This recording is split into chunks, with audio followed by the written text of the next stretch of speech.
Welcome, everyone, to the Experts Exchange Tech News Podcast. My name's Gary, and taking a seat in the co-host chair this week is my fellow EE staffer, Brittany. Hi there.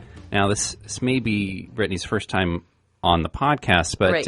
But you're no stranger to radio. I do have a background in the old radio industry, but I'm just glad to be here. Yeah. Well, and you've been doing our webinars, been hosting our webinars. Indeed, I have. So we're getting your voice out there. Getting my toes in the water. Well, each week on the EE Tech News Podcast, we take a look at what's new in the world of tech, chat with an expert or two from the site, and offer a few technology tips and tricks. Microsoft MVP Jim Dettman will be joining us this week to talk about what's new with Microsoft Access 2013, plus offer a preview of his Access webinar that we'll be hosting in February. I think that the date is TBD right now. Yeah, a little bit. We'll say We're looking TBD. at the 21st. Yeah. So stay tuned for that. But first, let's talk about some tech news. What you got, Brittany? Well, yesterday was the first ever official White House live tweeted presidential inauguration. It looks like that they had actually started their Twitter account in around May of 2009. So this particular inauguration was the first chance that they had to live tweet. So it was a unique Twitter account Yeah, for it's- the inauguration.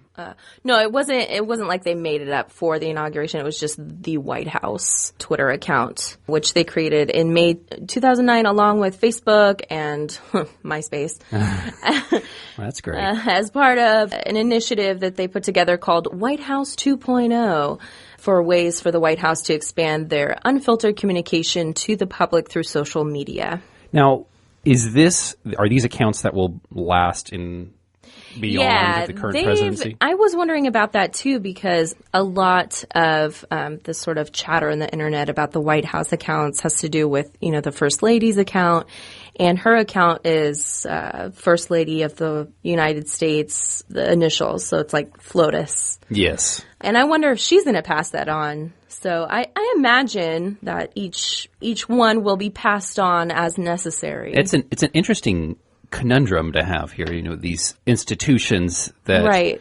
exist, in perpetuity, and yet for the political turnover, And I think in a more practical sense, if you really imagine what it's like, I have a feeling that Michelle Obama isn't sitting there on her Right. iPhone or BlackBerry or whatever and be like, oh my God, I got to pick this. Mm-hmm. I think she probably has an assistant or someone specifically chosen to run the social media for each person who has an account, and these accounts that are, official. Right. So it's just some schlub staffer who's like, yeah, here's my passwords. Right. When the Hey, next president comes in. I have to say that would kind of be a dream job for me. That would be crazy fun. You want to be that schlub I would be a staffer? schlub for the First Lady. Hey, she is cool, and everyone is talking about her new bangs, by the way. Speaking of the First Lady and social media, it's been interesting seeing some of the memes come out of the inauguration. There was the eye roll. Just these like entire pages of GIFs, and Sasha, the daughter, she was yawning during the inauguration, which I just think is cute. It just shows that they're like real people. And There was one shot I saw of which one's the younger daughter?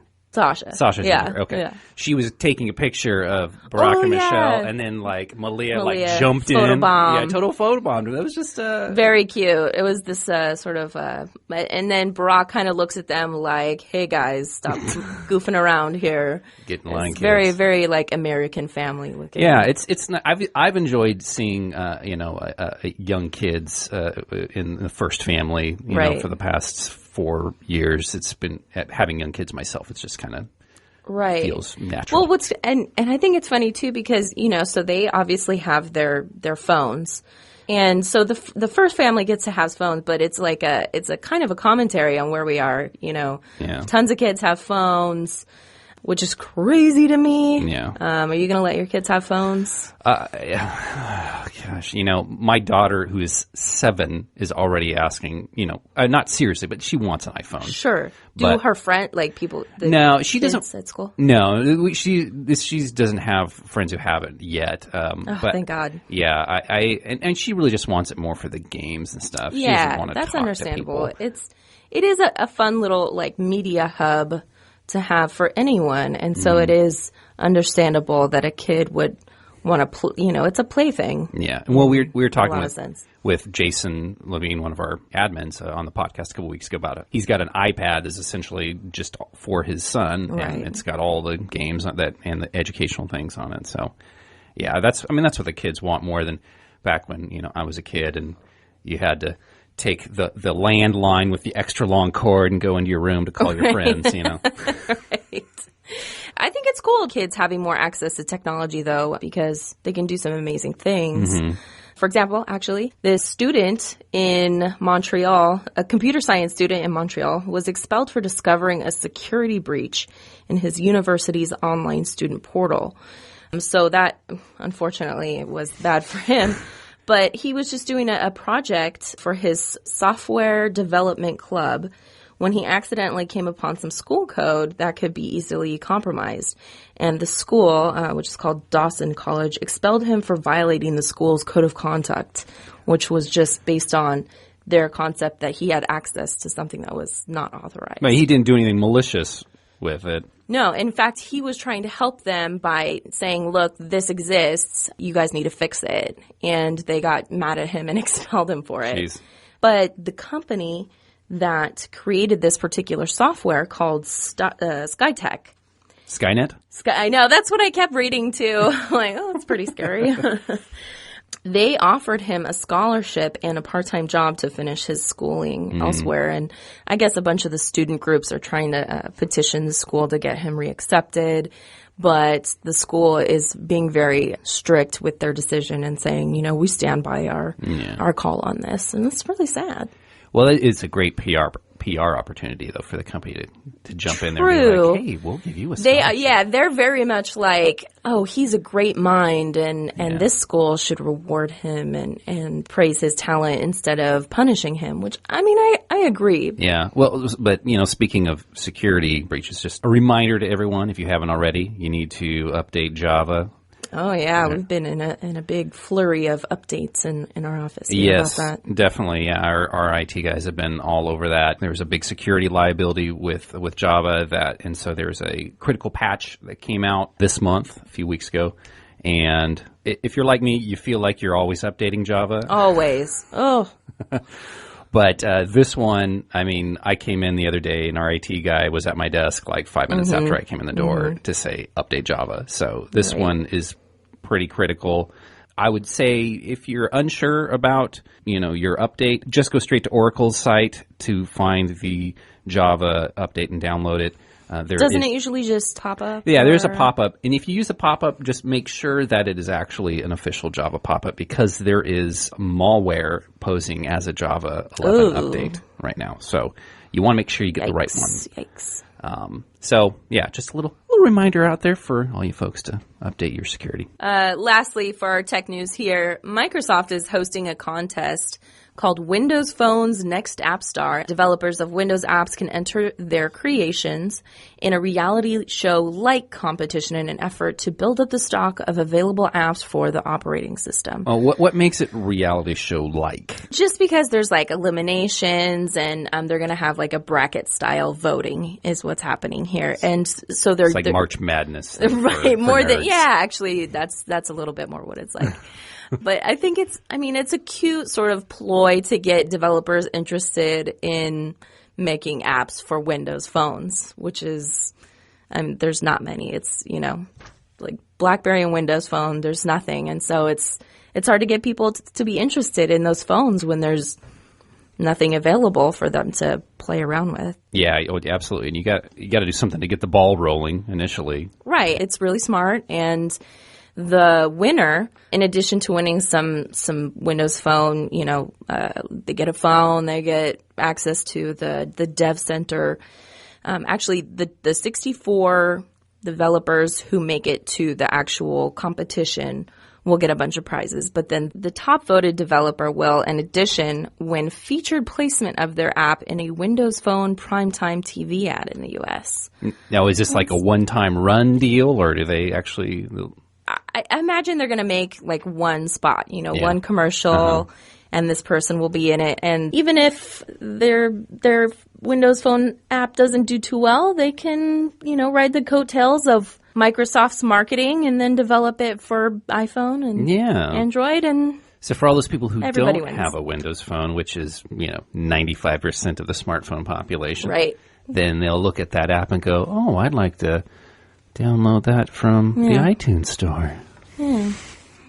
It's I would say, kind of nice coming from an Android user, and I have been accused of being an iPhone hater. Are you? Really? I have been accused of it. I'm not admitting to anything. No, I didn't accuse But I'm you just of being saying that, it's nice when something doesn't start as an iPhone explosion of popularity. Yeah, so we could start somewhere else. And, this just might work. I mean, if Microsoft knows anything, they know advertising. That's true. They've got tons of celebrities in their current Windows Phone and Windows 8 ads. They've got Jessica Alba. They've got Gwen Stefani. Cam Newton. Is that a sports person? Yeah. He's the quarterback for the Panthers. Those particular spots must not be in the programming that I watch. I'm guessing. I see that one when I'm watching my football games. Your football. Watching the footballs. We're all excited. Go Niners! Yay, go Niners. Yes. All right, I had to get That's okay. We all have to root for the Niners because we are based in California, of course. But I'm a long-suffering 49er fan who went through a decade of just horrific Your time has come, Gary. It is. I'm very excited.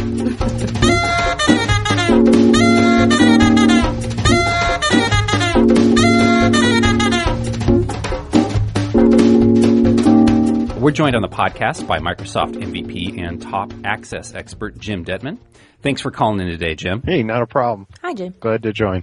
Microsoft Office 2013 hit the streets in October. It was an announcement that was largely overshadowed, I think, by the release of Windows 8. But still, I was reading a piece from Microsoft from June. I guess more than 1 billion people worldwide use Microsoft Office. Wow.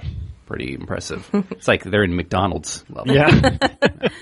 So, and 2010 is apparently their most popular version of the software. So it put some high expectations on 2013, I suppose. I presume as a Microsoft Access guy, I know you've been in Access 2013. We're going to talk about that a bit. But what's kind of your initial take in some of the differences between 2010 and 2013 for Office? If a new user opens up 2013, what are they going to see that's different? Well, I'll tell you, honestly, from what I've seen so far, and I can't say I've used it a ton yet at this point and checked out all the nooks and crannies, but from my viewpoint, I mostly see a lot of eye candy. It's a more polished interface, and it looks nicer. It seems to work a little bit smoother. But feature-wise and stuff, I'm not seeing a tremendous amount of difference, at least in terms of access, which is, my main focus. Yeah. So more window dressing on the front end. Maybe they realize that a lot of users are like me, where I'm still using 2007. And so by the time I get to 2013, it's going to be great for me. Yeah, there you go. Yeah, leapfrog it. Well, I suppose it sort of makes sense, the eye candy. Windows 8 seems to be a lot of eye candy in general. Yeah. With live tiles and all that. So most of what's in 2013 seems to be interface changes to get it more compliant with, that Windows 8 look and feel, the new Metro interface. Oops, wait, Metro's out, isn't it? Yeah, I can't say that anymore. Yeah, so I think most of their work with Office was just to, make that transition to Windows 8, get to that point. So, And you're still a Microsoft Access MVP, correct? Yes.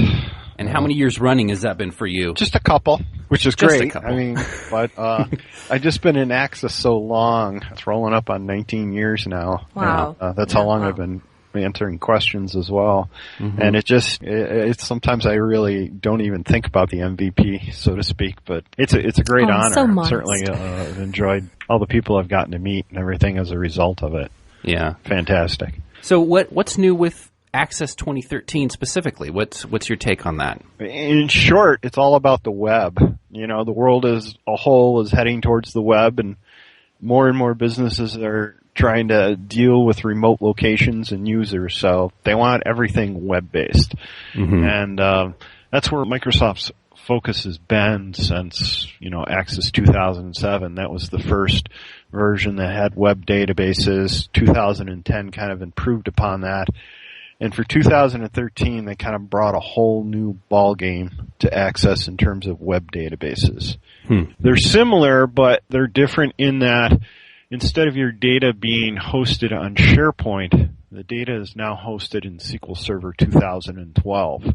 Your web database is still hosted in SharePoint through Access servers, but the data is all in SQL. And that makes the web app really, really scalable, which is something, Access really hasn't had previously with the web applications. The other thing they did, though, that even was kind of more fundamental was they encapsulated a lot of the development tasks in getting the database to the web. And I mean, like, a lot. That's fantastic news for end users looking to do new applications, because it makes it so easy for them to get an application out on the web. Yeah. That does sound like a lot of power in the hands of the end users. Where does that leave you as a developer, though? Well, developers are still going to be needed to a limited extent, but unless Microsoft adds a lot more power to the web databases, there's really not much there for a developer to work with. Does that kind of push the development more to the SQL Server side? Well, no, because they encapsulated so much of the development tasks, there's just not that much that can be changed with web databases. It's basically a cookie cutter approach. And with 2013, all the web apps will have the same look and feel because of that. And you're also very limited in what you can do with them, which at this point is basically what we call CRUD operations. That means create, read, update, and delete records. It says, what a great name. Yeah, so CRUD. Can you do CRUD? That's basic fundamental application processing. That's the first thing you need to get out of the way when you're doing an app. And now that's all you got then on the development side. Yeah, and the other thing is Microsoft is offering a multitude of database templates. They've really gone whole hog on those to get users started with different designs. So again, that is wonderful news for the end users.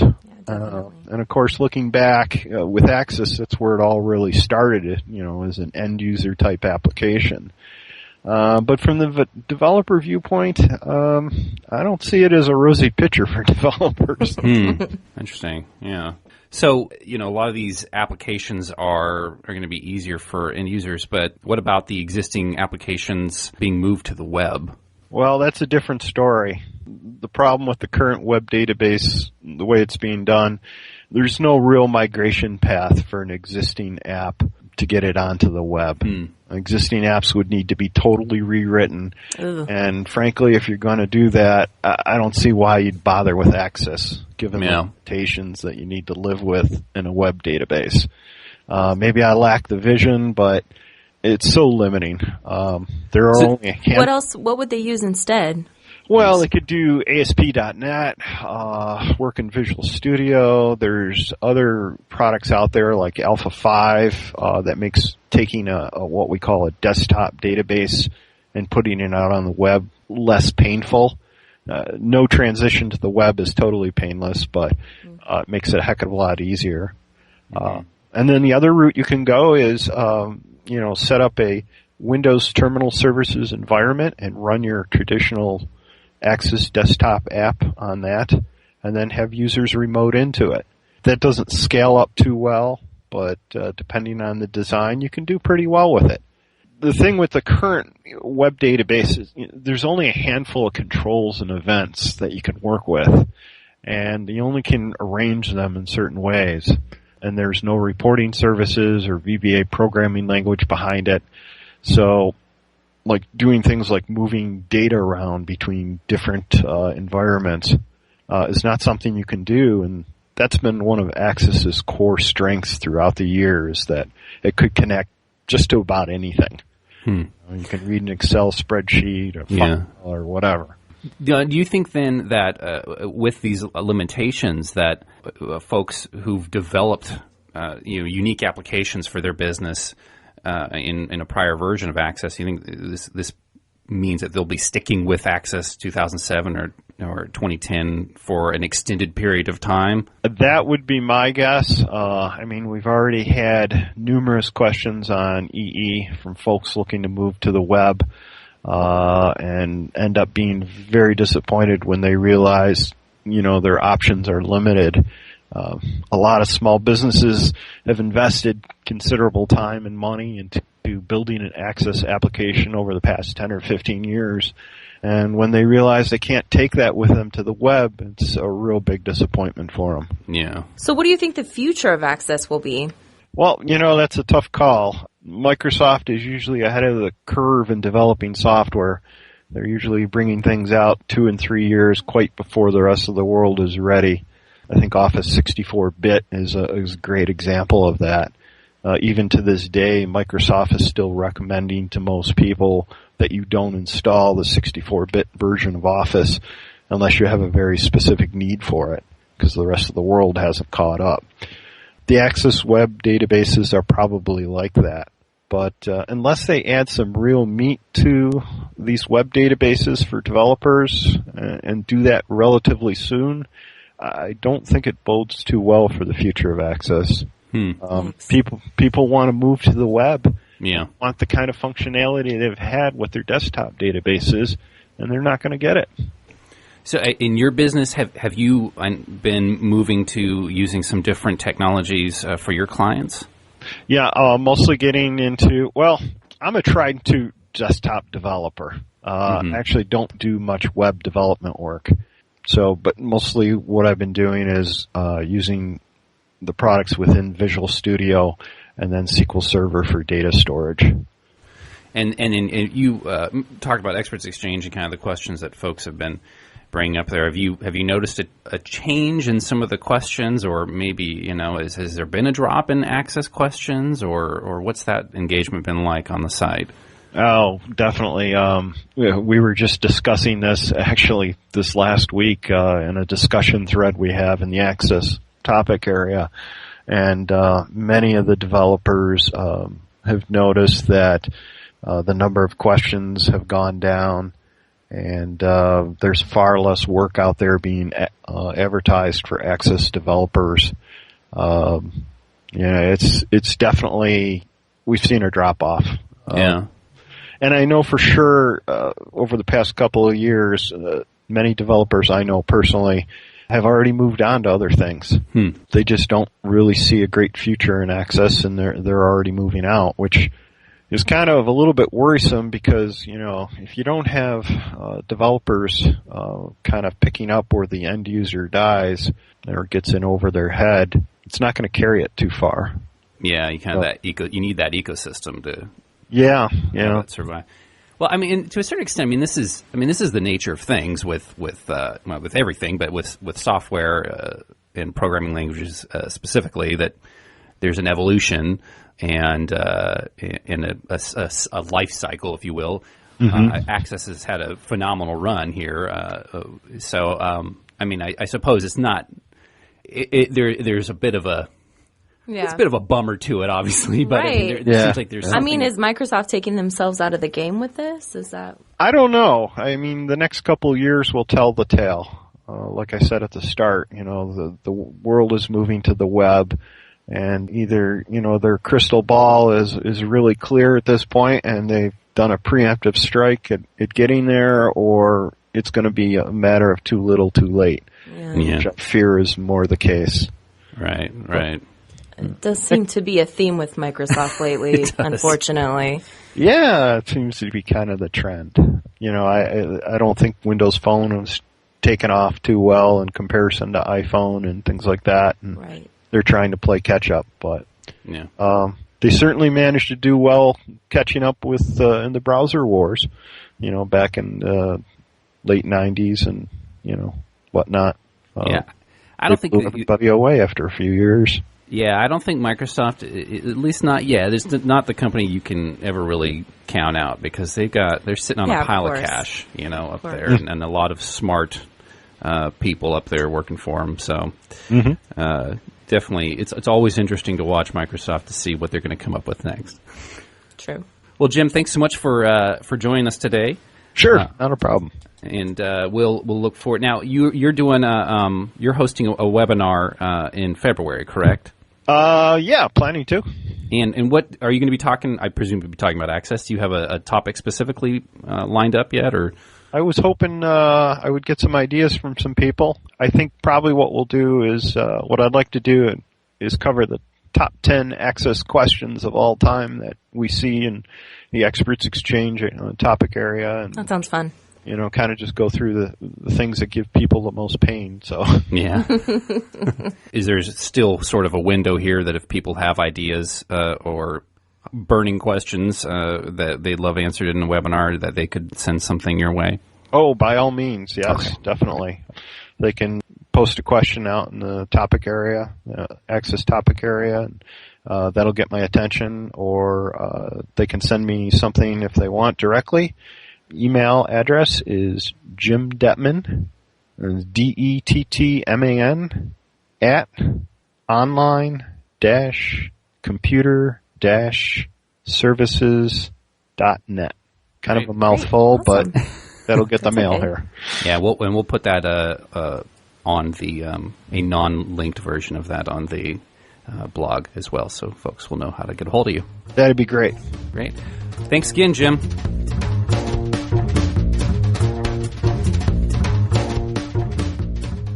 Thanks again to Jim for being on the show today. It was a bit of a... I mean, it seemed like a bit of a downer for access, but... yeah, but... oh, well. But I mean, guys like Jim, I mean, he's got like 4 million points on the site. I mean, he's a fantastic expert, very helpful. I mean, even if there is no access, I'm confident that Jim and our other access experts will find other ways to help others and do well. As our experts do. Yep. Thank you for tuning in to the EE Tech News Podcast. You can subscribe to this podcast for free on iTunes, SoundCloud, and Stitcher Smart Radio. For more technology news, be sure to visit our blog at blog.experts-exchange.com. I'm Gary. And I'm Brittany. And hey, thanks for asking.